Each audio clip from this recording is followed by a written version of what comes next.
नमस्कार दोस्तों, स्वागत है आपका हमारे इस यूट्यूब चैनल पर। दोस्तों आज हम बात करने वाले हैं नो कॉन्टैक्ट रूल से जुड़े कुछ कॉमन प्रॉब्लम्स के बारे में। दोस्तों अगर आपका ब्रेकअप हो गया है, ब्रेकअप हो जाने के बाद अगर आप इंटरनेट पे आए हुए हो तो आपको एक बहुत ज़्यादा कॉमन टॉपिक देखने को मिलेगा जो कि होगा no contact rule. No contact rule हर जगह सजेस्ट किया जाता है, लगभग ब्रेकअप हो जाने के बाद हर जगह आपको यही बोला जाएगा कि भाई ब्रेकअप हो गया तो सबसे पहले आप नो कॉन्टैक्ट रूल अप्लाई करो।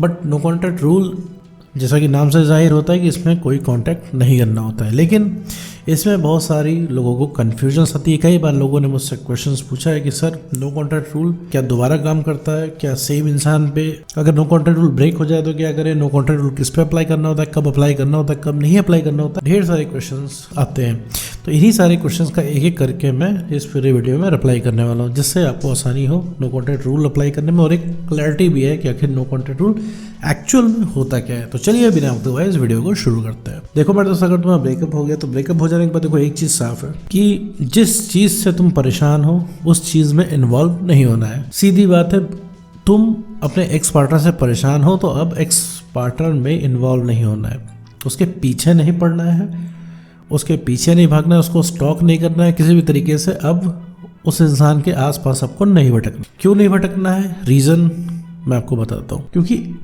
अभी तक वो इंसान आपके साथ रह रहा था क्योंकि आपके अंदर कुछ बात थी, आपके अंदर अपनी सेल्फ रिस्पेक्ट थी, आप इंटरेस्टिंग थे। लेकिन अब क्या हो गया है, अब आप उसके लिए अट्रैक्टिव नहीं रह गए हो किसी भी फॉर्म में। भाई दुनिया के लिए आप अट्रैक्टिव हो गए, दैट्स अ डिफरेंट थिंग, वो एक अलग चीज़ है, लेकिन उस इंसान के लिए नहीं रहे। रीज़न क्या होता है कि उसके जीवन में बहुत ज़्यादा तुम्हारी अवेलेबिलिटी का होना, अपनी सेल्फ रिस्पेक्ट को तुम्हारा खो देना, पूरे टाइम नीडी रहना उसके सामने, पूरे टाइम सरेंडर रहना, हर समय इमोशनल बातें करना और रिलेशनशिप के इर्द गिर्द ही अपने आप को घुमा लेना।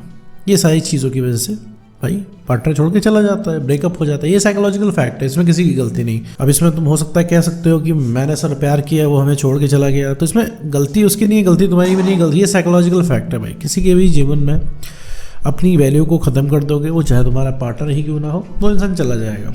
अब उसकी गलती तुम हो सकता है दो कि वो गलत है सर, उसको दिख रहा है सब कुछ सामने, तब भी वो मान नहीं रहा है।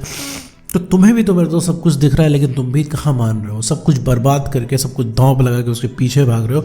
तो इसमें किसी को ब्लेम करने से कुछ नहीं होगा, ये सारी चीज़ें साइकोलॉजिकल फैक्ट्स की वजह से हो रही हैं। ठीक है, अब बात आते हैं नो कॉन्टैक्ट रूल पे। नो कॉन्टैक्ट रूल अगर ब्रेक हो जाए तो क्या करें। देखो मेरे दोस्त, पहले तो कोशिश करो कि नो कॉन्टैक्ट रूल ब्रेक ना हो पाए। नो कॉन्टैक्ट रूल में जैसे आप जाते हो, जैसे आप स्टार्ट करते हो पहला दिन, उसी दिन से ईमानदारी से उस इंसान के पीछे भागना आपको छोड़ना है।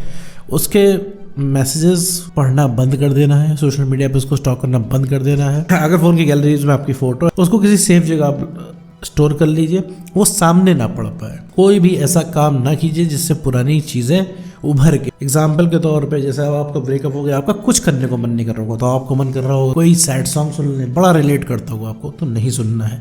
कोई रोमांटिक मूवी देख ले, बड़ा रिलेट कर रहा है, नहीं सुनना है। शुरुआत में सबका रिलेशनशिप बहुत बढ़िया होता है, हर इंसान की कहानी परफेक्ट होती है और हर इंसान का एक्स उसके लिए ही बना होता है, ऐसा लोगों को लगता है। ठीक है, ये सबके साथ होता है, तुम्हारे साथ कुछ भी नया नहीं हो रहा है। ठीक है, ये सारी चीज़ें हैं।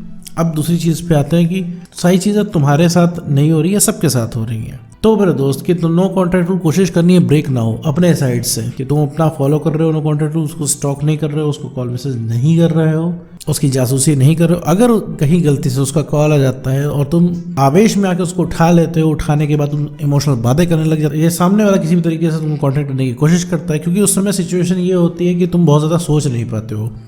अभी जैसे मैंने तुमको नो कॉन्टैक्ट रूल के लिए कहा, अभी तुम फॉलो करोगे, 3-4 दिन में अगर तुम एक्स का कॉल आ गया, एक आ गया, हो सकता है तुम इग्नोर कर दो, लेकिन 2-3 कॉल के बाद तुम्हारा मन कर ही जाएगा, उठा ही लोगे। उठा लेने के बाद हो सकता है 1-आध मिनट बात करो उससे आराम से इस वीडियो को देख के, लेकिन इसके बाद तुम फिर इमोशनल होने लग जाओगे। तो बेटर है जब तक आप इमोशनल स्टेबिलिटी ना गेन कर लें, उस इंसान का कॉल ना पिक करें। ये चीज़ बना लें, इस चीज़ को एक्सेप्ट कर ले कि भैया सामने वाले का कॉल नहीं पिक करना है। ठीक है, वैसे उस इंसान का कॉल आएगा नहीं, स्पेशल केस की मैं बात कर रहा हूँ। और अपनी तरफ से तो नो कॉन्टैक्ट रूल नहीं ब्रेक करना है मेरे दोस्त, कि देखो उसकी यादें तुम्हें आएंगी कि नहीं आएंगी। देखो मेरे दोस्त, उसकी यादों को रोकना तुम्हारे बस में नहीं है, लेकिन उसको सोशल मीडिया पर स्टॉक ना करना, कॉल मैसेज ना करना, ये सब तुम्हारे बस में है।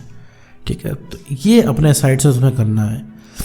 अब बात आते हैं क्या नो कॉन्टैक्ट रूल दोबारा काम करता है। तो हाँ जी हाँ, दोबारा काम करता है, 3 बार भी काम करता है, 4 बार भी काम करता है, 10 बार भी काम करता है, ये हमेशा काम करता है। लेकिन इसका मतलब ये नहीं कि आप नो कॉन्टैक्ट रूल ब्रेक करते रहें। ठीक, ये हमेशा काम करता है। कहीं गलती से ब्रेक हो जाए तो आप दोबारा यूज़ कर सकते हो, चाहे इंसान सेम हो चाहे कोई और हो, कुछ फ़र्क नहीं पड़ता। नो कॉन्टैक्ट रूल दिया ही इसलिए जाता है ताकि आपकी पुरानी आदतें टूट जाएँ। अभी जैसे कि मैंने वीडियो में पहले बताया कि मेरे दोस्त, जब भी तुम्हें एक्स पार्टनर का कॉल आएगा तो तुम क्या करोगे, आप उससे इमोशनल बातें करने लग जाओगे, चाहते ना चाहते भी। धीरे से तुम उसका कॉल उठा के कब इमोशनल बातें करने लग जाओगे, कब उसको रिलेशनशिप में वापस बुलाने के लिए, कब उसको रिलेशनशिप में वापस बुलाने लग जाओगे, तुम्हें खुद ही नहीं पता चलेगा। इसी आदत को तोड़ने के लिए नो कॉन्टैक्ट रूल दे। कुछ टाइम बाद तुम इतने स्ट्रांग हो जाओगे कि अपने एक्स को ठीक से हैंडल कर लोगे, उससे इमोशनल नहीं होगे, उसके पीछे नहीं पड़ोगे। उसका कॉल भी आएगा तो उससे तुम आराम से बात कर पाओगे, उससे बिना इमोशनल हुए बात कर पाओगे, उसको मना कर पाओगे, उसको अपनी वैल्यू दिखा पाओगे।